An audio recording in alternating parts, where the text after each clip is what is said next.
नमस्कार दोस्तों। तो दोस्तों आज हम फिर से यूकेपीएससी ने जो प्रवक्ता भर्ती के लिए नोटिफिकेशन जारी कर दिया है आज यानी 18 अक्टूबर को, तो उसके सिलसिले में कुछ बात करेंगे जिसमें कुल पद 613 हैं। ओके, उसकी पूरी जानकारी इस वीडियो में आपको मिलेगी। ओके, और बहुत सारे प्रश्नों को भी हम लेंगे जिसमें आपने कमेंट किया था उन सारे क्वेश्चंस को। ओके, तो सबसे पहले हम चलते हैं गूगल पे और गूगल पे यूकेपीएससी डालते हैं। तो डालेंगे तो हम सबसे पहले होम पेज पे पहुंचते हैं। होम पेज पे आपको दिख रहा है 18 को नोटिफिकेशन बहुत सारे आ रखे हैं, लेकिन हमें पहुंचना है हमारे लेक्चरर वाले पे। ठीक है, तो हमें इस पे क्लिक करना है।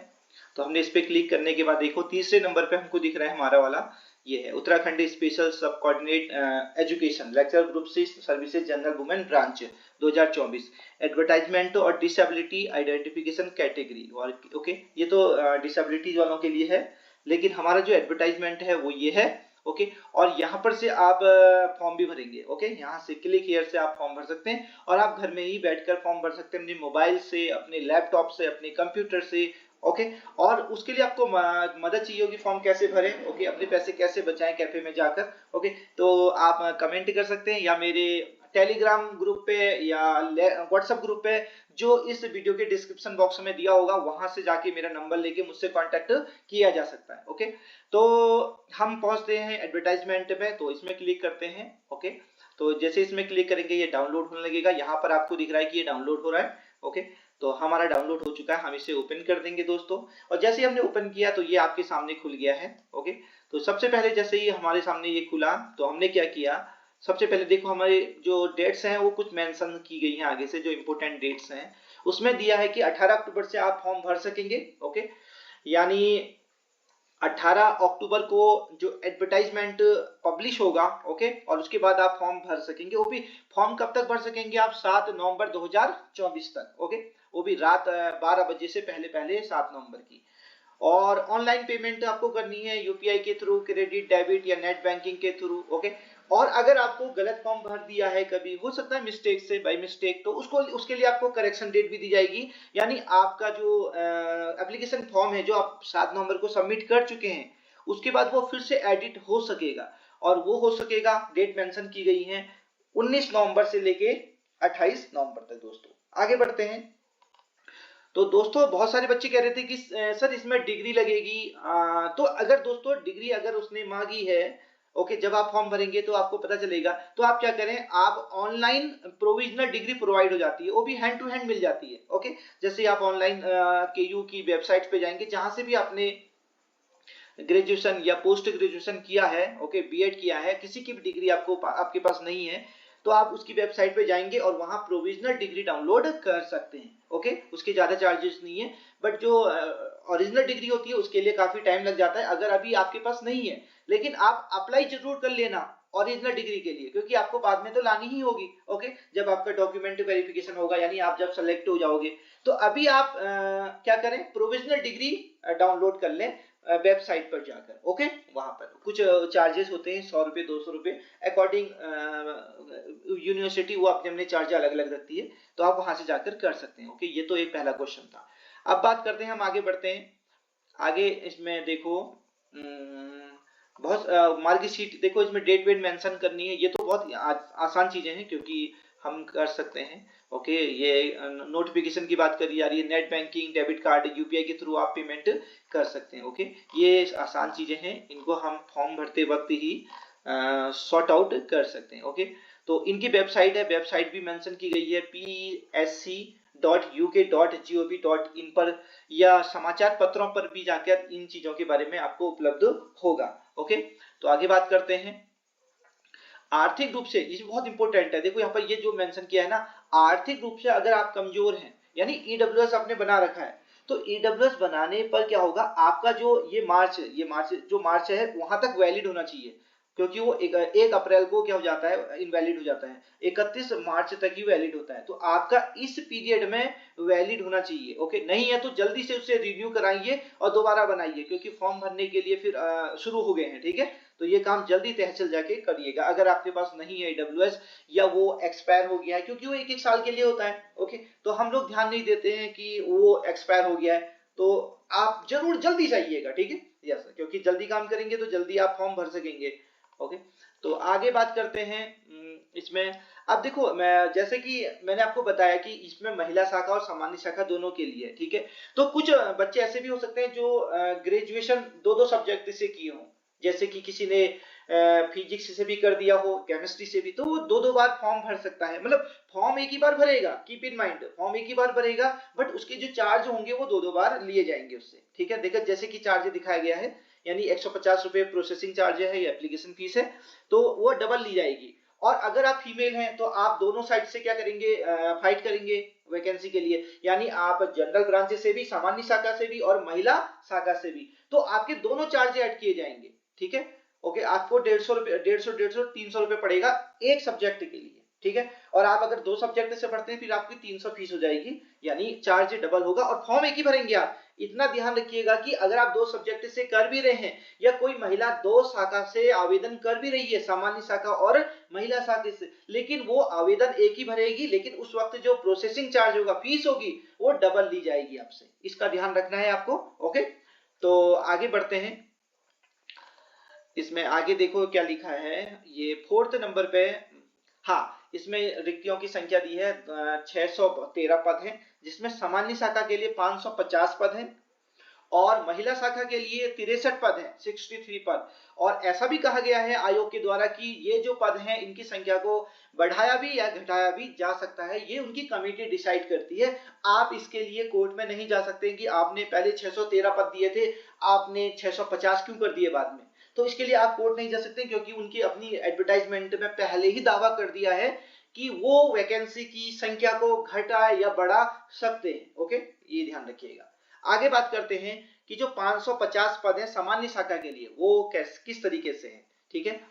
तो आपको ये दिख रहा है, ओके, ये आपको, तो इसमें देखिएगा जो टोटल पद है हिंदी में 69 पद है, ओके, और अंग्रेजी में 41 है, और संस्कृत में 45 है, फिजिक्स में 57 है, केमिस्ट्री में 36 है, मैथ 24, बायोलॉजी 50, नागरिक शास्त्र 96, सबसे ज्यादा नागरिक शास्त्र में, अर्थशास्त्र में 58, हिस्ट्री में 25, ज्योग्राफी 33, समाज शास्त्र 10 और कला में 2, वाणिज्य में भी 2 यानी कॉमर्स में, कृषि शास्त्र में भी 2। तो टोटल मिला के 550 पद हैं, और उसमें भी कैटेगरी वाइज विभाजन किया गया है। ओके, यानी सामान्य के लिए हिंदी में 38 है, अंग्रेजी में 22 है, संस्कृत में वही सामान्य के लिए 26 है, भौतिक शास्त्र में सामान्य के लिए 31 है, ओके, केमिस्ट्री में 20 है सामान्य शाखा के लिए, जो पिछले साल के बजाय बहुत ज्यादा कम है। ओके, पिछली बार ज्यादा आई थी केमिस्ट्री में। ओके, और मैथ में 24 है, मैथ में तो यही हाल रहा था पिछली बार भी और इस बार भी ऐसा ही रहा है, ठीक है। 14 ये जनरल शाखा में है। तो मैथ वाले कैंडिडेट ध्यान रखें कि आपको बहुत ज्यादा मेहनत करने की जरूरत है, क्योंकि वैकेंसी कम है। ओके, और जो हमारी नागरिक शास्त्र है 96 पद है, सबसे ज्यादा पद इस बार की वैकेंसी में आपको देखने मिल रहे हैं किसमें, नागरिक शास्त्र में, और सबसे कम किसमें, कला में, वाणिज्य में और कृषि शास्त्र में। ओके दोस्तों, तो ये रहा हमारे 550 जो सामान्य शाखा के पद है उनका विवरण। तो यहां से आपको देख सकते हैं आप किस कैटेगरी से बिलोंग करते हैं और उस कैटेगरी में कितनी वैकेंसी है। ईडब्ल्यूएस में भी मेंशन किया, देखो ये ईडब्ल्यूएस है, आर्थिक रूप से कमजोर वर्ग। तो ईडब्ल्यूएस अगर आप हैं तो आप यहां देखिए अपनी सीटें कि कहां कितनी सीटें दी गई हैं ईडब्ल्यूएस के लिए। अगर आप ओबीसी के कैटेगरी हैं तो आप यहां देखिए ओबीसी यहां मेंशन किया गया है, ठीक है। आप अगर अनुसूचित जनजाति के हैं यानी एसटी के हैं तो आप यहां देखिएगा, और अगर आप एससी के हैं तो आप यहां देखिएगा। तो कैटेगरी वाइज ये विभाजन किया गया है। ओके, आप इसको देखकर अपनी तैयारी को क्या कर सकते हैं, एक दिशा से दे सकते हैं और अपनी तैयारी कैसी करनी है, क्योंकि जितनी कम वैकेंसी होंगी उतना आपको पसीना बहाना पड़ेगा। ध्यान रखिएगा और अभी से तैयार हो जाइएगा, ठीक है। अभी हम बात करेंगे इसके सिलेबस पे, ठीक है। आगे बढ़ते हैं। ये भी एक क्या लिखा है, देखिए क्षैतिज आरक्षण का विवरण दिया हुआ है। ओके, आप इसको देख सकते हैं, ये भी रिजर्वेशन ही है। ओके, महिला शाखा के लिए। अब है ये देखिए, ये तो दिव्यांगजन के लिए है। ओके, ये दिव्यांगजन के लिए दे रखा है, तो आप इसको पूरी तरीके से अच्छे से पढ़ सकते हैं। ये आप अब आ गया हमारा कौन सा, महिला शाखा के लिए जो 63 पद है महिला शाखा के लिए। तो महिला शाखा के लिए किसमें कितने, गणित में 5 पद हैं, सिर्फ 5 पद। गणित में महिला शाखा के लिए 5 पद हैं, हिंदी में 2 पद हैं, अंग्रेजी में 13 पद हैं, भौतिक विज्ञान में 7 हैं, मैथ में 5, केमिस्ट्री में 2, जीव विज्ञान में भी 2 हैं, नागरिक शास्त्र में 5 हैं महिलाओं के लिए, इतिहास में 2, अर्थशास्त्र में 11, भूगोल में 7 और गृह विज्ञान में भी 7। ठीक है दोस्तों, तो यहाँ पर आपको दिख रहा है महिला शाखा में अगर आप आवेदन करते हैं, ओके, तो आप अगर महिला है तो महिला शाखा और सामान्य शाखा में दोनों में फाइट कर सकते हैं, ओके, यानी आपके लिए तो पूरे 613 पद ही हैं, ओके, और जो बॉयज हैं वो सिर्फ सामान्य शाखा में फाइट कर सकते हैं, ओके। आगे बढ़ते हैं। तो दोस्तों ये भी रिजर्वेशन का सारी चीजें मेंशन की। अब देखते हैं इसमें एज क्या है दोस्तों। तो एज इसमें बात करते हैं, देखो एज कहा लिखा है, ये लिखा है 21 से लेकर आप 42 के बीच अगर हैं तो आप इसको फिल कर सकते हैं, ठीक है, यस। और पदों की संख्या 613 है, 550 सामान्य शाखा और 63 है महिला शाखा के लिए, ओके। तो ये क्या है, माध्यमिक शिक्षा विभाग है, सेकेंडरी एजुकेशन डिपार्टमेंट। और अब देखो इसमें वेतनमान कितना है, ये बेसिक है 47,602, ये शुरू का होगा आपका वेतन बेसिक, और ये लास्ट में जब आप रिटायरमेंट होंगे तब तक का बेसिक होगा, ओके, तब तक। और आप लेवल 8 में आते हैं, ओके, जबकि आईटी लेवल किस में आता है, 6 में आता है, ठीक है, 6 7। तो ये लेवल 8 की है, यानी आप एलटी से थोड़ी सी बड़ी वाली पद पे फाइट कर रहे हैं, तो आपको थोड़ा मेहनत करने की ज्यादा जरूरत है। तो आपकी शुरुआत में मैं आपको बता दूं कि आपकी सैलरी शुरुआत में ही 70 के करीब होगी। तो आपके हाथ में कितने आएंगे, 70,000 रुपए आपके हाथ में आएंगे, ठीक है। तो दोस्तों 70,000 के लिए आपको 70,000 जैसी मेहनत तो करनी पड़ेगी, इसलिए 70,000 अगर लेने हैं तो आप अभी से जुड़ जाइए, क्योंकि 70,000 कमाने के लिए आपको मेहनत और पसीना और दिन और रात तो एक करना ही पड़ेगा, है ना, यस। तो दोस्तों ये आपका बेसिक रहा, ओके। तो आप 70-80 हजार रुपए अगर लेना चाहते हैं शुरुआत में, फिर आपकी सैलरी बढ़ती जाएगी, कहां तक जाएगी हम नहीं जानते वो आपकी मेहनत पे डिपेंड करता है कि आप कहां तक ले जाते हैं अपने आप को, ठीक है। आगे बात करते हैं दोस्तों, तो इसमें क्या क्या चाहिए आवेदन करने के लिए। तो आपको सबसे पहले आप एमएससी होने चाहिए भाई, यानी मास्टर होने चाहिए या एमए होने चाहिए उस सब्जेक्ट में जिसके लिए आप आवेदन कर रहे हैं। आपका ग्रेजुएशन नहीं देखा जाएगा, ओके, और आपका 12th भी नहीं देखा जाएगा किस सब्जेक्ट से, मास्टर डिग्री देखी जाएगी। अगर आप मास्टर मैथ से हैं तो मैथ के लिए अप्लाई कर सकते हैं, मास्टर आप इकोनॉमिक्स से हैं तो इकोनॉमिक्स से कर सकते हैं, आपका मास्टर किसी भी सब्जेक्ट से हो तो मास्टर प्लस बीएड आपका देखा जाएगा, ठीक है, मास्टर प्लस बीएड, अगर आप बीएड भी हैं और किसी सब्जेक्ट में मास्टर भी हैं, ओके। तो आप इसको भर सकते हैं दोस्तों, ये आपके लिए एलिजिबिलिटी क्राइटेरिया सभी सब्जेक्ट के लिए। और आप इस पीडीएफ को डाउनलोड भी कर सकते हैं, मैंने आपको शुरुआत में ही बताया कि कैसे करना है, ओके। आगे बढ़ते हैं। आयु की गणना मैंने बताया, आयु आप अगर 21 से 42 साल के बीच में है तो आप इस फॉर्म को जरूर भरेंगे, ओके। और आपकी जो एज होगी वो कहां पर काउंट की जाएगी, वो की जाएगी कहां से, 1 जुलाई 2024 से की जाएगी दोस्तों। 1 जुलाई 2024 को आपको जितने साल हो रहे होंगे वही आपको मतलब एप्लीकेशन फॉर्म में डाले जाएंगे 1 जुलाई 2024 को। चाहे 1 जुलाई 2024 को आपको अगर 20 साल हो रहे हो तो आप फॉर्म नहीं भर सकते हैं, ठीक है। तो याद रखिएगा 1 जुलाई 2024 को आप पता लगाइएगा कि आपकी उम्र कितनी हो रही है और उसके अकॉर्डिंग आप फॉर्म भरिएगा, ओके। तो और अगर आपके पास कैटेगरी है तो उसमें रिजर्वेशन तो होता ही है, ओके, तो उसका भी कुछ सिलसिला होता है। और इसमें मेंशन भी किया है, अर्थात अभ्यर्थी का जो जन्म है 2 जुलाई 1982 के पूर्व, यानी 1982 से 2 जुलाई 1982 से पहले वाले नहीं भर सकते और 1 जुलाई 2003 के बाद वाले नहीं भर सकते इसको, ठीक है। तो इसके बीच में अगर आपकी डेट ऑफ बर्थ पड़ती है तो आप इसके लिए बिल्कुल उचित उम्मीदवार हैं, ओके दोस्तों। आगे बढ़ते हैं।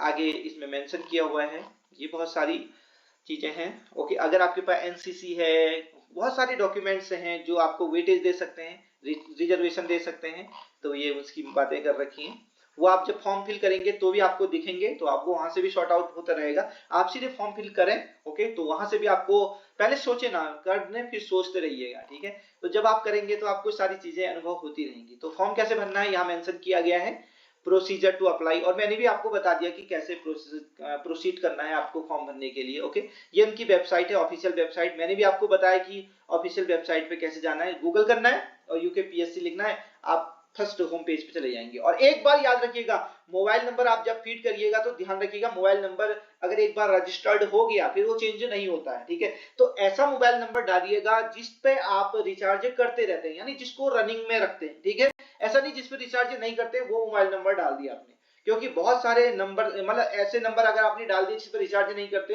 हो सकता है आपको कुछ इन्फॉर्मेशन देनी हो आयोग को तो दे नहीं पाए और टेक्निकल इशू आ जाए। ठीक है, ऐसा रखिएगा जो आपको रनिंग में हो। ओके, इसका ध्यान रखिएगा। ठीक है, दोबारा अप्लाई नहीं कर सकते मोबाइल नंबर के लिए।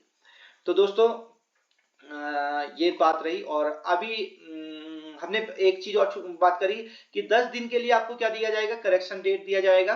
ओके, तो करेक्शन डेट में क्या होगा कि आप जो भी आपकी गलतियां हैं फॉर्म में उनको सही कर सकते हैं, लेकिन मोबाइल नंबर की जो गलतियां हैं वो नहीं सुधारी जा सकती हैं। वो मैंने पहले भी बता दिया, ध्यान दूसरी बार भी बता रहा हूं कि मोबाइल नंबर जब आप डालेंगे तो ऐसा डालिएगा जो रनिंग में हो उसको, क्योंकि एडिट नहीं किया जा सकता एक बार अगर पड़ गया तो। ठीक है, याद रखिएगा। आगे बढ़ते हैं।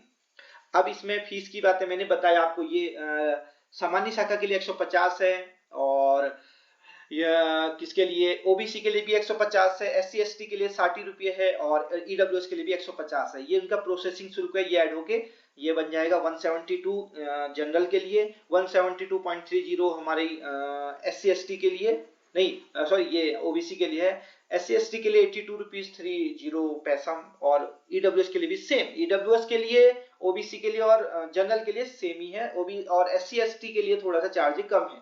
ओके, अब बात कर देते हैं फिजिकल जो दिव्यांगजन होते हैं उनके लिए सिर्फ कोई शुल्क नहीं लिया जाएगा, यानी उनका सिर्फ प्रोसेसिंग जो फीस विद टैक्स है वो लिया जाएगा 22.30, और ये फीस डबल हो जाएगी अगर आप दोनों शाखा से आवेदन करते हैं, महिला शाखा से भी और सामान्य शाखा से भी, अगर आप महिला हैं। ठीक है, और अगर आप 2 सब्जेक्ट में क्या है मास्टर हैं, तो जैसे आप बॉयज हैं और 2 सब्जेक्ट में मास्टर हैं तो भी आपकी फीस डबल होगी, क्योंकि फॉर्म एक ही भरा जाएगा लेकिन आपकी जो फीस होगी वो डबल की जाएगी। ओके, आयोग के द्वारा।